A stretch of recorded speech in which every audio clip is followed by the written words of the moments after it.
திமுக அரசு இலவசமாக லேப்டாப் கொடுக்குது, மிக்சி கிரைண்டர் கொடுக்குது, இப்படி பல பொருள்களை கொடுக்குது. விட்டா வந்து ஒவ்வொருத்தருக்கு ஒரு பொண்டாட்டியும் கொடுப்பாங்க இப்படின்னு சிவி சண்முகம் ஒரு ஆண்டுகளுக்கு முன்னாடி பேசியிருக்கிறாரு.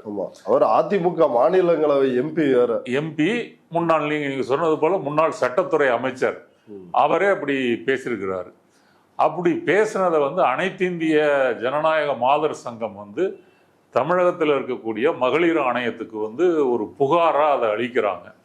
மகளிர் ஆணையம் அதை விசாரிச்சுட்டு காவல்துறை தலைவர் இதற்கு உரிய நடவடிக்கை எடுக்கணும் அப்படின்னு ரெக்கமெண்ட் பண்றாங்க டிஜிபிக்கு. இதை எதிர்த்து சிவி சண்முகம் உயர்நீதிமன்றத்துக்கு போறாரு.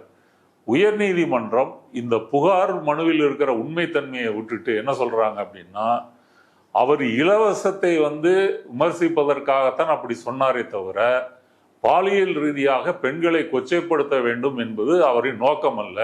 இப்படி ஒரு தீர்ப்பு. சிவி சண்முகம் சொல்லியிருக்கிறது என்ன, ஆளுக்கு ஒரு பொண்டாட்டி இலவசமா கொடுத்தாலும் கொடுப்பாங்க அப்படின்னா, பொண்டாட்டின்னா என்ன அர்த்தம், இலவசம்னா என்ன அர்த்தம்? இதை ஒட்டுமொத்தமாக பெண்களை இழிவுபடுத்துவது ஆகாதா?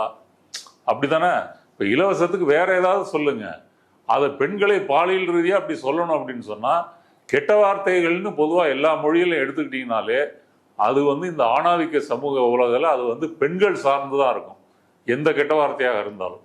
அவரு இதை இலவசத்தை திட்டுவதற்கு கூட இப்படி கேவலமான அவமானத்தை சொல்றாரு. நீதிபதி இதை தள்ளுபடி செய்யறாரு. காவல்துறை தலைவர் இதை விசாரிக்க கூடாதுன்றதுக்கு என்ன சொல்றாருன்னா, இது மகளிர் ஆணையம் டெக்னிக்கலா சில மிஸ்டேக் பண்ணியிருக்கு. என்னன்னு சொன்னா, மகளிர் ஆணையத்துடைய செயலாளர் மற்றும் உறுப்பினர்கள் இவங்க எல்லாரும் கையெழுத்து போட்டு விசாரித்து தான் இதை தாக்கல் செஞ்சிருக்கணும். இதுல தலைவர் மட்டும்தான் கையெழுத்து போட்டிருக்கிறாரு அப்படின்னு சிவி சண்முகம் தரப்பு வழக்கறிஞர் முன்வைக்கிறார்.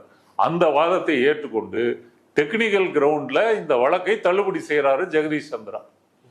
அப்ப இதுல ஒரு டெக்னிக்கலாவே தப்பா கூட இருக்கட்டும், முன்வைக்கப்பட்ட அந்த பிரச்சனை என்பது உண்மையா இல்லையா அப்படின்னு தானே பார்க்கணும். அதை விட்டு இப்படி அவர் செய்யறாரு.